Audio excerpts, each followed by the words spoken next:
Hey, welcome to this week's study guide. As we're approaching Christmas, it certainly is an exciting time of year, and we are looking forward. We're in a season of Advent as we look forward to the coming of Christmas. But for thousands of years, God's people look forward to the coming of Christ. One of the reasons they look forward to the coming of Christ, we talked about last week, the promise to Eve, the promise to the serpent that his head would be crushed by the seed of the woman. This week, we are thankful that God made a promise to Abraham.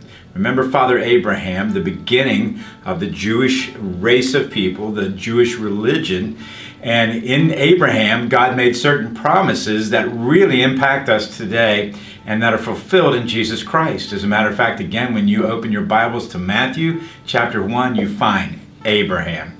And there from Abraham, you trace the lineage all the way to Jesus. Today, we want to just review some of these scripture passages, how it was promised, how it was fulfilled, and what it means to us. And so I hope that you enjoyed today's message. Let's review a little bit of what we learned, and then we'll ask some questions as we do it. Here we go. We're in Genesis. Genesis chapter 17, verse 7 and 8. This is to the seed of Abraham. I will keep my covenant between me and you and your future offspring throughout their generations as an everlasting covenant, to be your God and the God of your offspring after you. And to you and your future offspring I will give the land where you are residing, all the land of Canaan, as an eternal possession, and I will be their God. And so here, a beautiful picture of how God promised to give them a land, give him seed, which is progeny, children, descendants, and also to bless them and be their God. What an incredible blessing that was to Abraham. I remind you, he didn't earn it. This was God in his grace picking Abraham to give this special gift to. Now let's continue on in another passage out of Genesis. Genesis chapter 22, verse 17 and 18. Here we see the promise being repeated. It's repeated more than once in Genesis.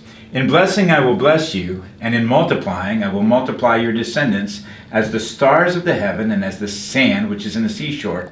And your descendants shall possess the gates of their enemies.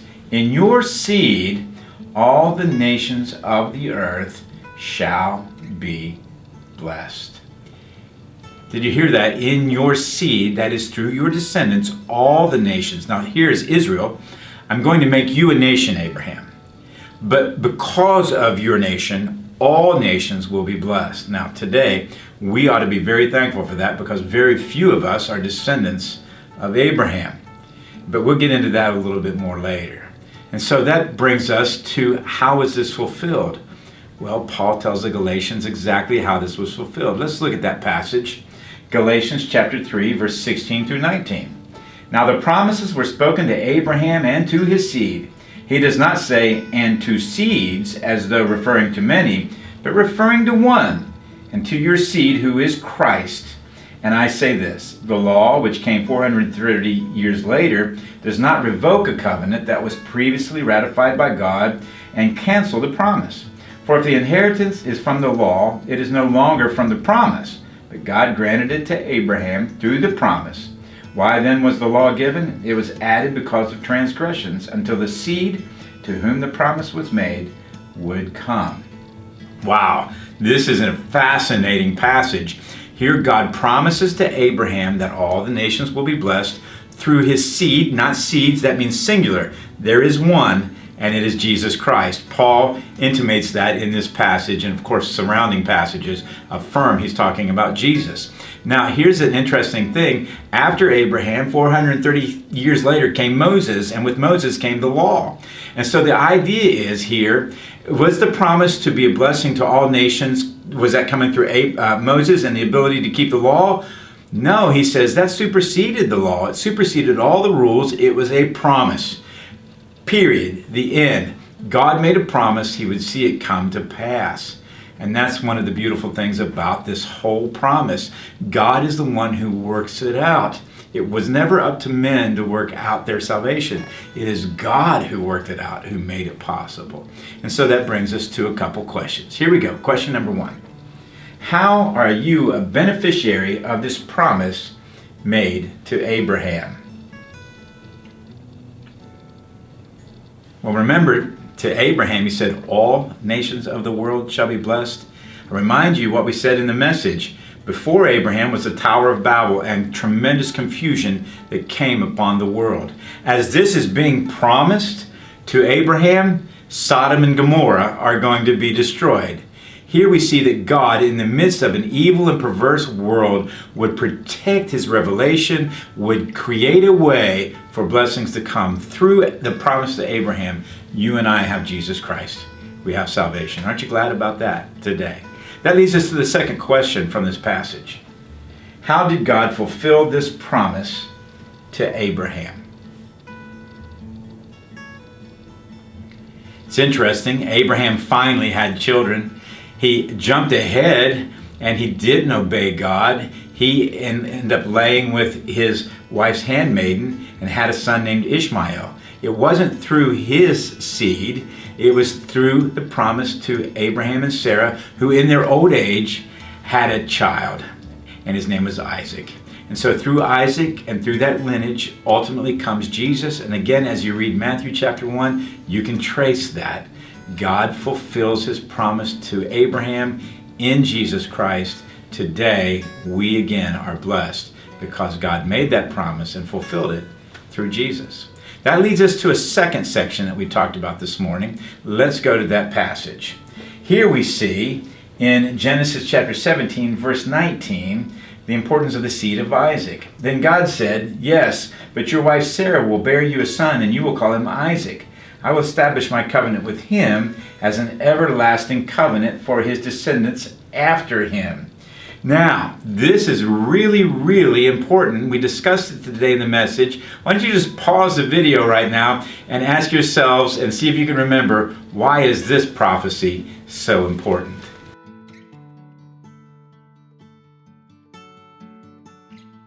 This prophecy is really important because, remember, the promise didn't go to Ishmael. It doesn't come through blood. It comes through promise.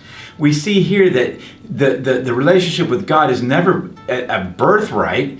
It is something that God has promised and that he's fulfilled, not through a physical lineage, but through a promise lineage. It's beautiful here that we don't get to God because we are born a certain race.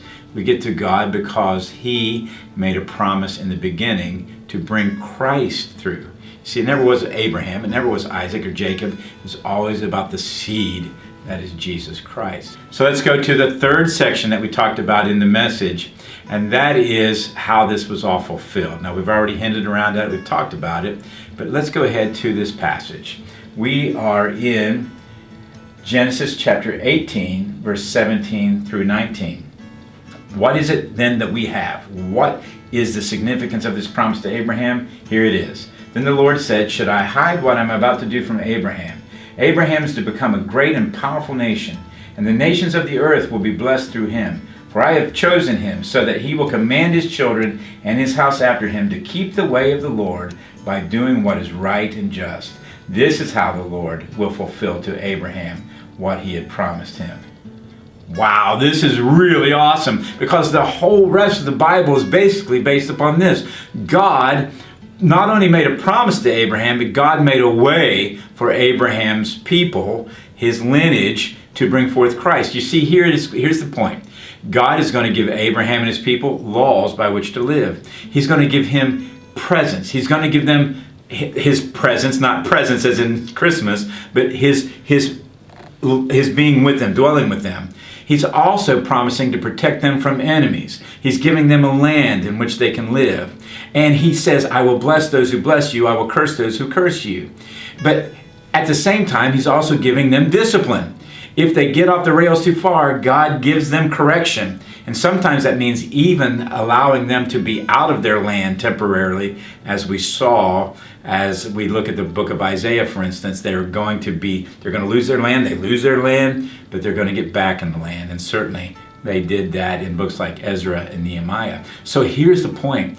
God not only made the promise, but he changes, well, he doesn't change, he shapes history so that everything's going to work out according to his plan. Now let's just back up. Remember, this promise to Abraham came after the Tower of Babel, when humanity's in a crisis and a mess. We see that he reiterates the covenant to Abraham at a time whenever Sodom and Gomorrah, two major cities of his area, are going to be destroyed.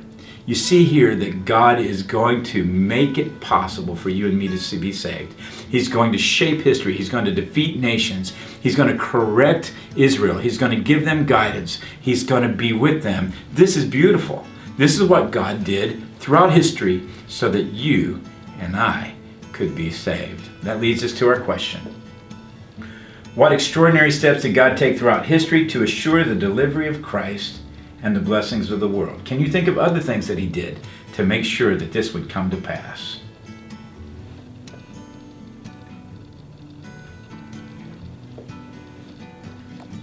So we see that God certainly sent sometimes foreign nations to correct Israel. Sometimes we see he sent prophets. We see that he had judges. We see that he had kings. He had a pillar of fire. He had a cloud to protect them. He gave them manna. All these things were done so that you and I could know Jesus Christ and be saved. And so here we go. Let's just summarize. God made a promise that through Abraham, his seed would bring forth blessings to the world. He made a promise to Isaac that it's not just physical bloodline, it is a spiritual promised lineage that we can be a part of. And thirdly, the question is, do you see that God has worked throughout history to make sure that you could have Christ? That all the nations of the world could be blessed, that from the chaos of the world, order and peace and unity with God could come through Christ. Have you received that today? That leads me to the final question. Have you received Christ? If so, when did you do that? Thank you so much for joining us today on this study guide. God bless you.